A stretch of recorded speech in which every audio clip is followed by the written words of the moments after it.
In today's video, I'm going to teach you how to place stop loss and take profit orders in TradingView.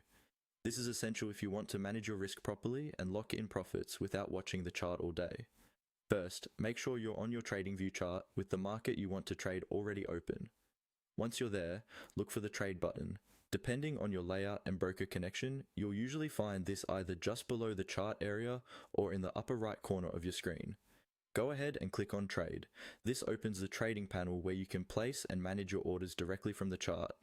When the trading panel is open, you'll see the basic order options like order type, quantity, and price. What we want to focus on here are the take profit and stop loss settings. Look for the switches or toggles labeled take profit and stop loss. By default, these are often turned off, which means your order would execute without any automatic exit levels. To change that, simply toggle on the take profit option and then toggle on the stop loss option as well. As soon as you turn these on, additional fields or lines on the chart will appear, allowing you to define exactly where you want your position to close in profit and where you want it to close to limit your loss. Now it's time to type in the price levels you want to execute. For the take profit, enter the price at which you'd like the trade to automatically close in your favor.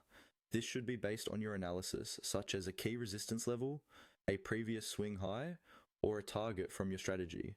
For the stop loss, type in the price where you're willing to accept a loss and exit the trade if the market moves against you.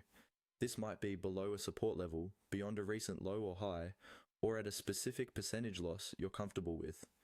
As you type in these prices, you'll usually see horizontal lines on the chart updating in real time, showing exactly where those levels are relative to the current market price.